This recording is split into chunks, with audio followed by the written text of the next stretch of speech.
Leo energy. I will do it for the gays. I'm literally losing my mind. But she seems like a bitch, and we stan.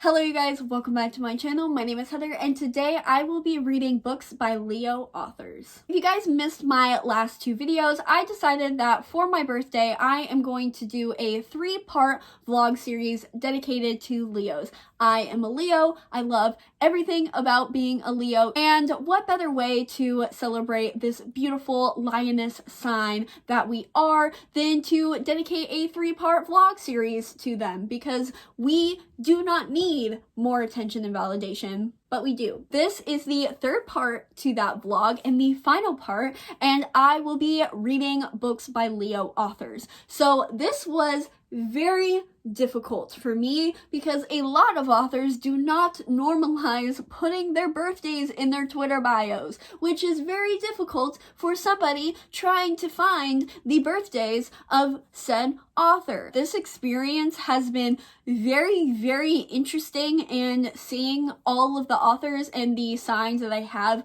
found of them being, and I find that Leo authors specifically tend to write very, very popular books. So popular, in fact, that many people likely peg them as overhyped. Some Leo authors include Cassandra Clare, the transphobe who will not be named, Victoria Aveyard, Suzanne Collins. All of those authors have extremely popular YA series that, again, have maybe been described as overhyped time and time again. But they get their coin regardless. I will not be reading any of the books from any of the authors that I mentioned. I wanted to try to read books by authors that I have not read before. I unfortunately was not entirely successful in this because, again, I didn't want to read a ton of like the really well-known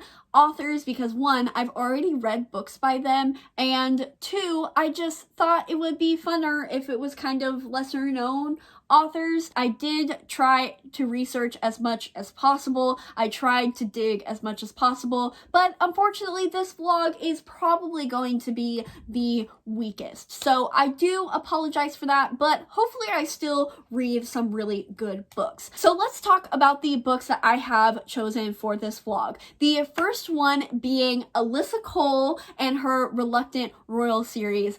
I knew that this bitch was a Leo. I probably shouldn't say that. Some people don't like being called that, but like I knew that this queen was a Leo. As I was researching, I literally just went on my Goodreads TBR, and every author that I already had on my TBR, I just digged to see if I could find their birthdays. And as soon as Alyssa Cole showed up, I was like, Leo energy. I said it immediately, and what did I find on her Twitter bio? She is a Leo, and I love that for me. I love that for us, and we won with her. So I am going to be reading the first book in her Reluctant Royal series. I've heard nothing but good things about this Reluctant Royal series. I love royalty. I love the royalty trope. What is more Leo than royalty? Absolutely nothing. The next author I'm going to be reading is very, very exciting because it's an author who I have been wanting to read from for a very long time, and she shares my birthday, and this was very similar to Alyssa Cole in that before even typing her name into Google, I was like, you know, she gives me Leo energy. And I look it up, and she shares my birthday. What a legend. What an icon. And she is Miss Juliet Marillier herself, the queen of fantasy romance. I mentioned in my mid-year freakout tag that I wanted to read literally anything by Juliet Marillier in 2020. She just feels like one of those authors that is made for me. She writes very whimsically, very atmospherically. She has that fantasy aspect. She has that romance aspect. She also sets a lot of her books in like Scotland, Ireland, and overall her books just promise a very fairy tale-esque feel to them. And I love that. So I did have a very hard time picking a book for her, but I ended up choosing Wildwood Dancing, and I chose this based on a lovely subscriber who commented on my mid-year freakout tag recommending this book to me, and they said that it was something to do with 12 dancing princesses. I don't know if it's a direct retelling. I don't know if that's just the vibes that it gives off, but she also said it had something to do with fairies as well, and everything about this book and everything that she said in her comment resonated with me, and I knew that this was going to be the Juliet Merlier that I start off with. I'm so incredibly excited to read this book and see if my hype for this author, who I've never read, is warranted. Now, the next author that I have chosen is Trisha Levenseller, which unfortunately I have read something by her. I have read The Shadows Between Us and Daughter of the Pirate King by her, and so this isn't a new to me author that I was kind of hoping for, but again, it was very slim pickings for me in trying to discover Leo authors. So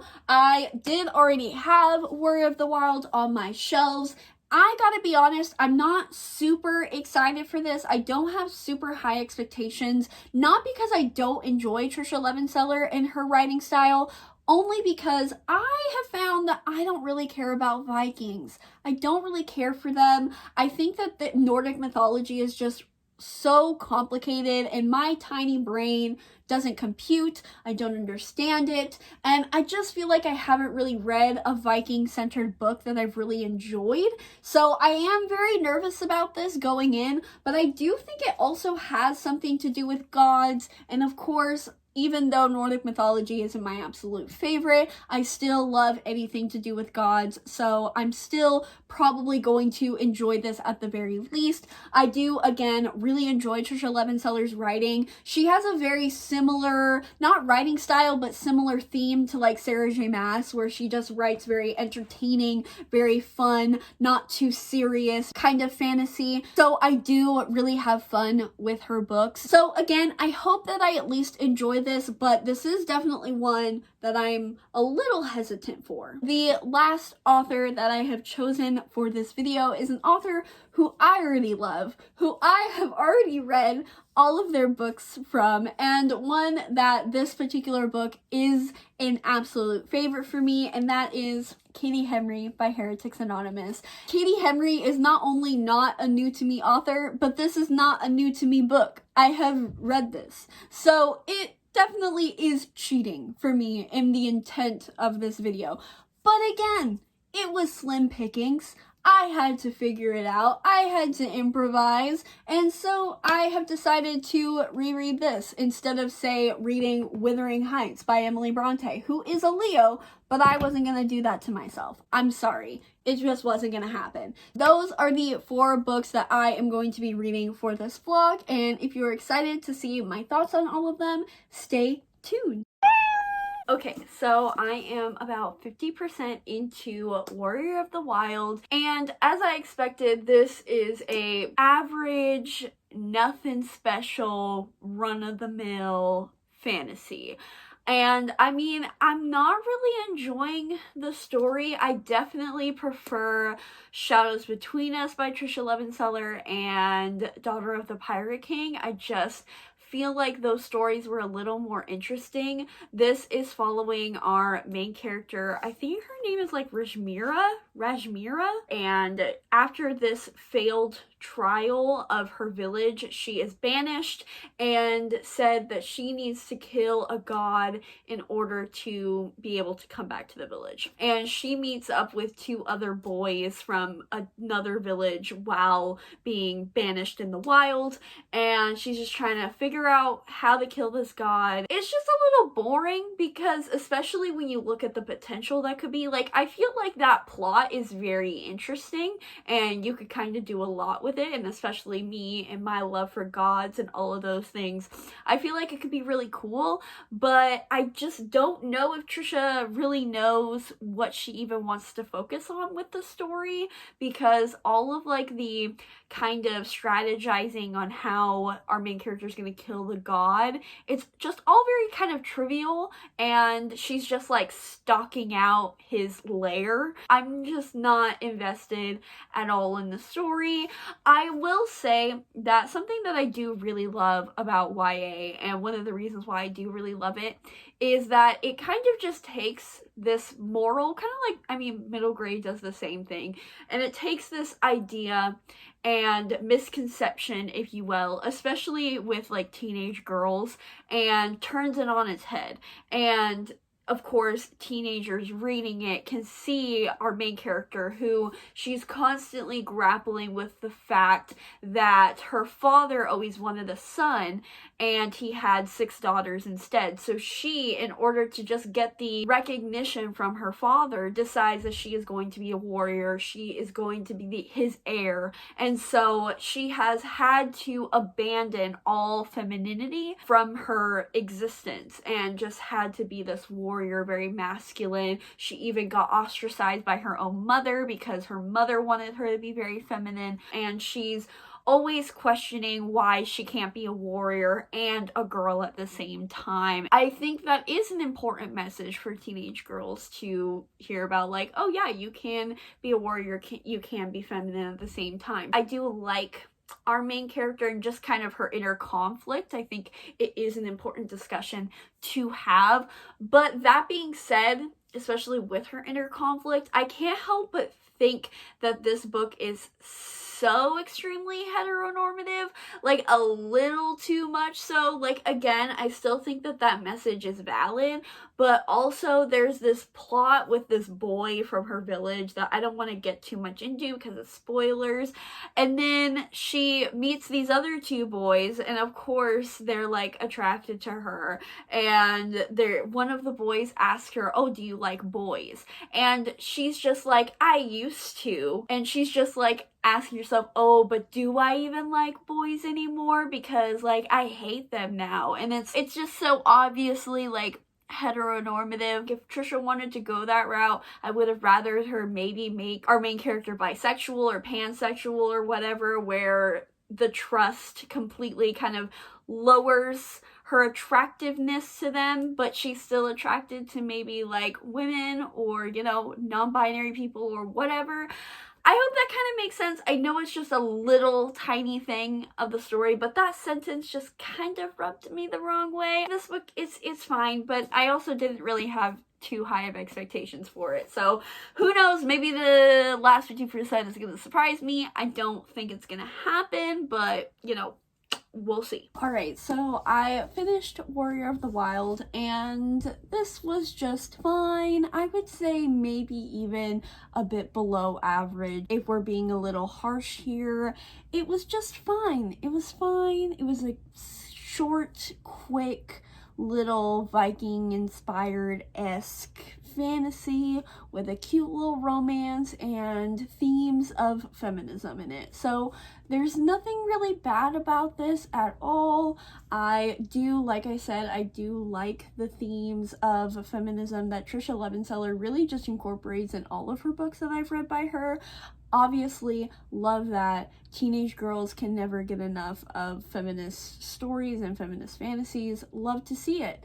I also think that the action in these books and like the monster killings and like all of the action scenes in this book are actually really well done. And I also think that Trisha Levenseller does a very good job at writing action scenes. Yeah, it was fine. It was fine. I did think it was a bit lost potential just because I do like the concept of this girl having to kill a god. It just really was not about that. It was kind of just about her trying to help these other boys finish their quests. It was fine. It was fine. That was it. So I am 60 pages into Wildwood Dancing. If you've ever wanted a book recommendation based on the cottagecore aesthetic, I'm literally losing my mind. I am very dramatic. We are aware, but this is a Leo video series, so if I don't get dramatic, then what is the point? This, like I've said, is a kind of 12 Dancing Princesses retelling. We are following these daughters of this lord in Transylvania, so you have Romanian influences in here. They all travel to the other kingdom where it is filled with fairy folk, and they go there and they just dance, and they've been doing this since they were very, very small, and they have basically grown up going to these dances and everything like that. They seem to have some sort of favor with the fairy queen, and they're allowed to just hang out. And the most recent time that they have gone, the night people visited the festival, the dance that they were at, and the night people are vampires. It's literally a fairy tale. Like, this book just reads like a fairy tale, and obviously it's like kind of a 12 Dancing Princesses retelling, so like I would expect it to have fairy tale feels, but it just wowed Juliet Marillier's writing. I had such a good feeling about her writing, and I'm so happy that I have been correct in that assumption, because she just gives me all of the aesthetic, atmospheric feels, and I love it so much. And there's some discussions of feminism that's going on a little bit with the daughters, because they're all daughters, the lord is kind of looking to two of the daughters in order to continue his legacy, so they are all very educated. And another really interesting thing is that I also think that this might have a touch of Princess and the Frog retelling aspects, because our main character, she has this little pet frog that talks to her, and they can like talk to each other, and I just have a feeling that he's a prince or some sort of man who was trapped in a frog's body. And like, just look at this cover too. It's like cottagecore dreams. I just can't believe that I found a 12 Dancing Princesses retelling set in Romania with fae and vampires with a fairy tale-esque writing style and beautiful atmospheric nature themes. We are vibing, and I am so thankful for it. Alright, you guys, so I am a little more than halfway through Wildwood Dancing, and I have a couple thoughts so far. First is that this book is very, very slow. I don't know if I've mentioned that yet, but what I mean by slow is just that there isn't a ton of action.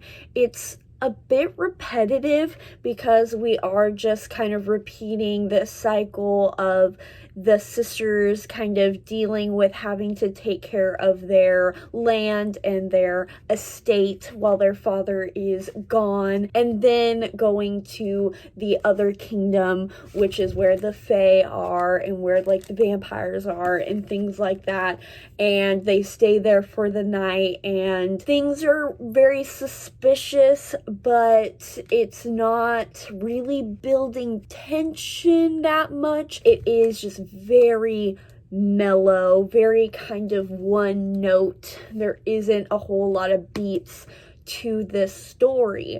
Now, that being said, I still, of course, really love the vibes of this, and I do like the story while I'm reading it, but it's one of those things where it's like you put it down and you don't really have a whole lot of motivation to pick it back up again.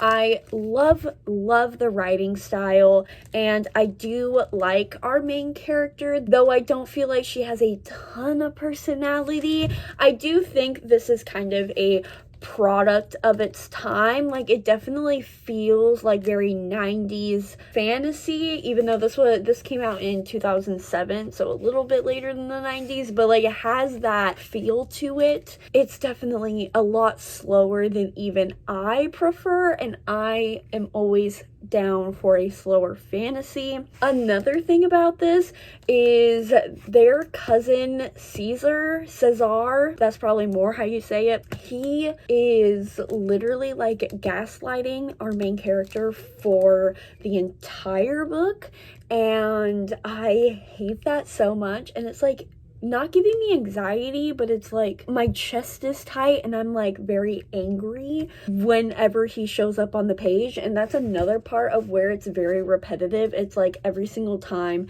that he's in the scene and he's talking to the girls, he's just like, oh, you're women, you're not supposed to be doing this, you're not supposed to be doing this, and you're dumb, blah blah blah. Like, it's very infuriating. Okay, so I finished Wildwood Dancing. I'm gonna give this a 3-star. I really don't think that anything interesting enough happened in the story, and I was quite bored throughout a majority of it, and I also think that it could have been at least 100-page shorter than it was. I was just not a fan of really the beats of the story and how monotonous it was. I still maintain that this is the epitome of like the cottagecore aesthetic, and I am happy that I read it so I can now recommend it as one of those atmospheric fantasies. But again, if you're just not a die-hard, like, aesthetically driven reader or atmosphere-driven reader, then you are going to be bored out of your mind. And even if you are one of those people like myself, you still might be a little bored, so maybe check out the audiobook if you can. The characters were fairly bland, fairly tropey, and didn't really have a ton of personality, but I really liked the incorporation of this fairy tale like writing and the different kind of fairy tale elements that we are aware of, like with the 12 Dancing Princesses, with the Frog Prince, and other things like that. I also like the Transylvanian setting. I think that was very unique and something that we don't get a ton of in like Western fantasies, so I really liked that. But if you're looking for something more than an atmospheric fairy tale-esque book, then you're not really gonna get a ton of that in here, except another use of the incest trope, which I'm not a fan of. I don't care if it was historically accurate. This was written in 2007. I think we could have done without the cousin kissing, but alas, Juliet Merlier did not agree with me on that fact. So yeah, 3 stars. On another note, I managed to find another Leo author. So I found out that Christina Henry, who is the author of a various like darker fairy tale retellings, there's obviously a trend just with these 2 authors, I found out she was a Leo. I started The Girl in Red by her, which is her Red Riding Hood retelling, and this book relates a lot more to our current predicament and current state of the world than I thought it was going to, because we are following Red, our main character, as she has recently lived through this epidemic that has swiped through the world and has killed a bunch of people. I think she calls it like the crisis. I don't think it's like zombies or anything, at least I'm not getting that impression. I think it just makes somebody really sick, and a lot of people are just susceptible to this, and a lot of people have died, so now society has really crashed as we know it, and now we're in this like post-apocalyptic setting, and we're following her. It kind of goes into different perspectives. Like the one perspective, she's alone and it seems like she's been going at this for a while, and then another perspective is when she's with her family. Suffice to say, if you know anything about my reading taste, this is not jiving with me, but I'm not hating it. I think it does help that I have been watching playthroughs of The Last of Us 2, so my mind is already kind of in this like apocalyptic setting, so I'm not minding it as much, but it's still not something that I care for, and it's not something that interests me. Something that does interest me about this retelling, though, is the rep that it uses. I definitely want to look at Own Voices reviews, because there's quite a lot of rep in here. Our main character, Red, is mixed race. She is half white, half black. She also has an amputated leg, and she seems to have some some sort of anxiety disorder because she seems to be very anxious and very overthinking things at an abnormal rate. So there's a lot of rep, but I can't necessarily speak on the validity of that rep, but I do think it does make her character interesting, and it adds a little something extra to this story and to this especially apocalyptic story, because especially her being an amputee, it's very interesting to see her have to go through these struggles with a prosthetic leg. I'm just not really caring all that much, simply because it's not the type of setting that I care for, and I'm also a little confused as to where the Red Riding Hood aspects are gonna come in. Like, obviously, yes, her name is Red, and she seems to be trying to get to her grandma's house for a sense of safe haven, but other than that, like, I'm waiting for, like, the wolf to come into play. Like, I'm waiting for more of, like, those fairy tale elements to come into play, because so far it's really just been this dystopian apocalyptic survival story that I just do not care for. So I really messed up the continuity of these 3 vlogs. It's fine, we're gonna move past it. Yes, she looks amazing, let's move on. I finished The Girl in Red, and I give it 3 stars. Again, it's just not my type of book, and I probably could have picked a different Christina Henry book to choose. Like, I could have picked Lost Boy or The Mermaid, and those would have probably matched up with my reading taste more, but this is the one I had the audiobook for, and because I'm reading so many books, audiobooks are going to win over subject matter. As far as writing style goes, I didn't have any issues with it. I will say that I do still wish that Red Riding Hood was more of a focal point in this book, because I feel like she didn't really go as far as she could have with the Red Riding Hood tale and its subject matter. There's definitely a female of the species vibe, actually, with our main character, Red. She does have that kind of murderous, justice-seeking personality to her, which I did like, and we saw a lot of that towards the end. But again, I still think it could have been more. She could have used more of that, and there could have been, again, more of the actual source material used. But if you are interested in kind of a apocalyptic, like, pandemic, epidemic run stricken world, then this one was fair. I mean, again, it's really hard for me to recommend these things because it's not the subject matter that I really like, but I didn't really see any issues with this book, and I do really like all of the rep that was in it. I will definitely have to look at, like, Own Voices reviews to see what those reviewers think of the rep, because there was a ton of it with Red. She was mixed, she was bisexual, she had anxiety, she had an amputated leg, so she had a lot of representation going on with her character. Again, I can't speak to the legitimacy except maybe the bisexual rep. I mean, it was just a offhanded comment that she likes boys and girls, so nothing crazy there. But as far as the other rep concerns, I can't really speak on the validity, so definitely check out some Own Voices reviews. But other than that, yeah, 3 stars. It was totally fine. I am about halfway through A Princess in Theory by Alyssa Cole, and this one is lovely. I had no doubts that this wasn't going to be fantastic because of how much people have raved about this series and Alyssa Cole's writing style, but this is following our main character, Letty, and she has been getting emails from this assistant to this king or prince in this African country, and she has perceived it as spam, as a scam, things like that, so she's been ignoring them, but they are actually legitimate, and she is actually betrothed to this African prince, and they have been betrothed since they were basically born, but because of Letty's history with her parents and not really knowing her lineage, she has no idea that she is betrothed to this prince, and the prince is now going to New York in order to try to meet her and find her and figure out why she's she's been ignoring his emails. He kind of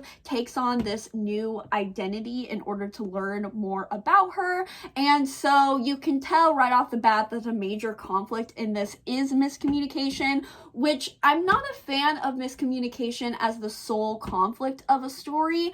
I am okay with it if it is incorporated in the story, because I do think miscommunication is often the cause of conflict in a relationship. So I don't mind it if it is in a romance book, but I'm not crazy if it's the sole conflict, if that makes sense. But I'm not mad about it too much. It's not a trope that I absolutely hate and will ruin a book for me. It's just, it does make it a bit more predictable, but you know, it's fine. I really like Letty. She is a scientist and I think she is very strong and independent. I really like her, and the sexual tension between her and the Bizu, I think is how you pronounce it. Their sexual tension is off the charts. I am just really excited to see how this plays out. Okay, so I finished A Princess in Theory, and this was so freaking cute. Someone from Netflix needs to get in contact with Alyssa Cole's agent ASAP, because this deserves a movie that will rival all other rom-coms. Oh my gosh, this was so cute. I will say that although the miscommunication was the biggest conflict of the relationship in this book, Letty learned about his identity fairly early on. I would say at the 60% mark. That's not early on, but it's a little more than halfway. I feel like Alyssa Cole gave enough time for Letty to feel the emotions of betrayal and distrust and fall in love with him again with his new identity. And I do think that the book feels a little long at points, but I'll take the book feeling a bit longer if that means that we get more of this development with the relationship and we get more of the ebbs and flows of the relationship and the messiness of the miscommunication trope that it entails. I also loved that we got to go back to their home country and we got to see more of their home country. I liked the added conflict that is in this book with the sickness that is kind of plaguing the citizens. And overall, I just really, really loved their chemistry so much. It was so believable. It was so fun. It was so hot. It was so sexy. And I really, really liked this. For my last book, I think I'm going to change my plans a little. I know that I said I was going to reread Heretics Anonymous, but again, because I didn't want this video to be rereads, and I even wanted it to be new to me authors, but that didn't necessarily work out with Trisha Levenseller, I think instead of Heretics Anonymous, I'm gonna listen to Red Queen by Victoria Aveyard. I know I said I wasn't really going to read anything from her, but I feel like it's more fair and less cheating if I listen to Red Queen over Heretics Anonymous, because again, this is not only a not new to me author, but it's not even a first read, it's a literal reread. So I just feel like that's cheating a little bit. I know this is my video, I can do what I want, but you know, if you are faced with the opportunity to read trashy classic YA fantasy, you gotta take it up, right? I don't know what it is about me choosing dystopian themed books for this video, but you can't ever say that I don't read out of my comfort zone. I am 50% into Red Queen, and I'm bored. It's obviously YA fantasy written in the hype of Hunger Games with very similar tropes. You have this underdog main female character who comes from a very poor background, who gets thrust into this kind of government tyrannical atmosphere, and she learns that she has special powers that nobody else has, and she's gonna overthrow the government. So it's you know, very cliche, very tropey. I am sure that it wasn't very cliche and tropey when it first came out. It is a very different YA fantasy than what we see traditionally. It's very much ruled by this tyrannical government rather than the fantastical elements, but the magic system is kind of interesting. It seems like the silver-blooded people are the ones they're evolved humans in a way, and each of them have the ability to manipulate and control an area of life. So there are people that can control fire and water and things like that, but our main character, she has the ability to not only control electricity but also to create it, which makes her special. And she is half silver blood and half red blood, and the red bloods are like just normal human beings, and they have been subjugated by the silvers and like forced into poverty and forced to be warriors and soldiers for the silver and their wars and things like that. And so that is why she wants to overthrow them, because her brother was a soldier and taken advantage of and things like that. So she is going to use her ability to, you know, take him down. And it's fine. Again, it's just very derivative. It's just very cliche. It's obviously not a book that is going to be as enjoyable in 2020 as it would have been in like 2013 or whenever this book was written. The writing style isn't bad. There's actually been a couple quotes where I've actually underlined, which I think is interesting. I'm hoping that there's kind of a love triangle in this book, because if I am going to read a classic YA fantasy, I'm hoping to get a love triangle, even if it's a bad one. But so far, everybody is just meh. I don't really have an investment in the story.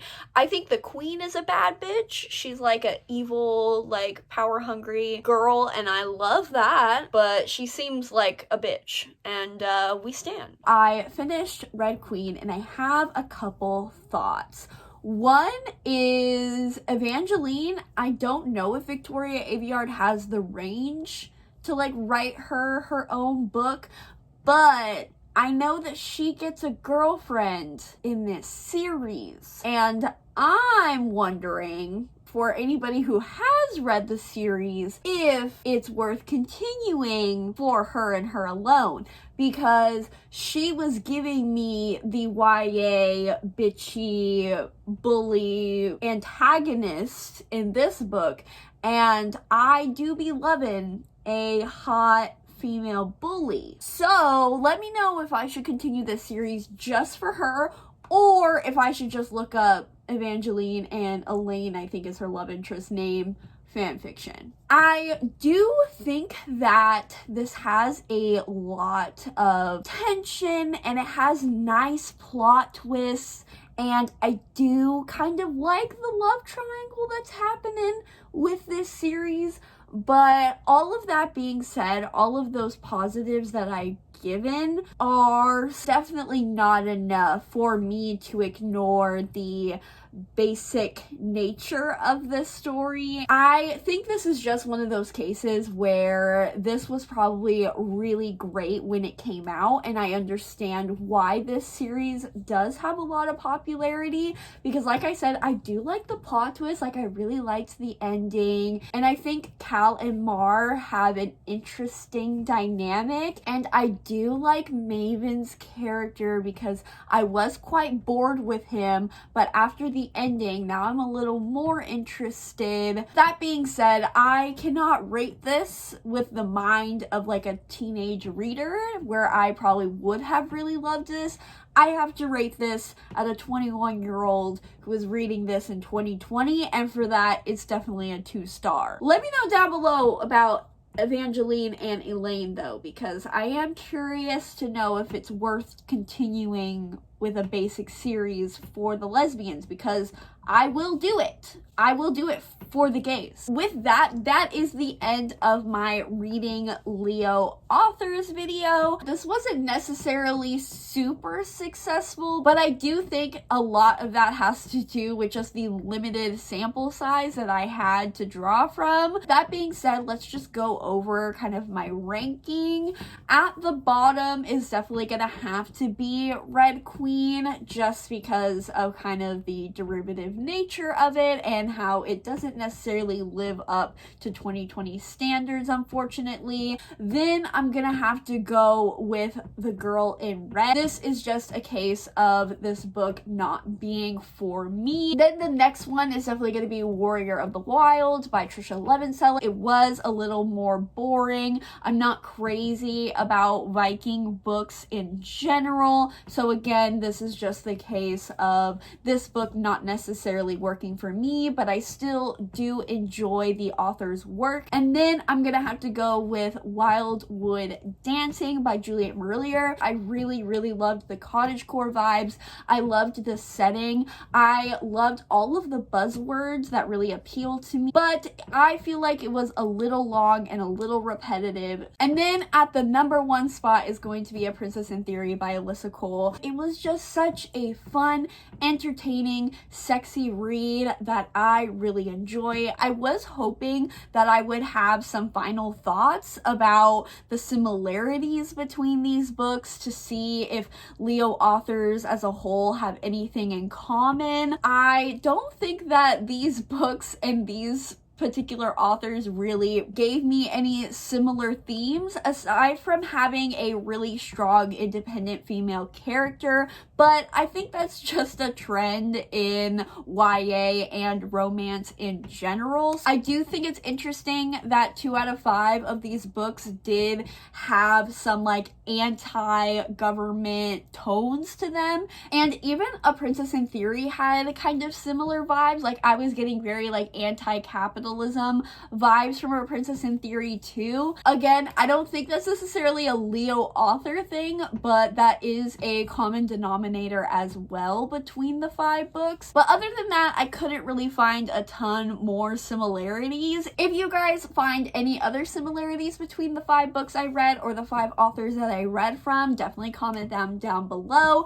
And if you do know your favorite author's zodiac sign, definitely comment that down below. I am very curious to know. But with that, that is the end of this video. Be sure to check out the previous 2 videos in my Leo astrology series that I'm posting this week. And I really hope you guys enjoyed them, and happy Leo season, guys. It's gonna be a great one.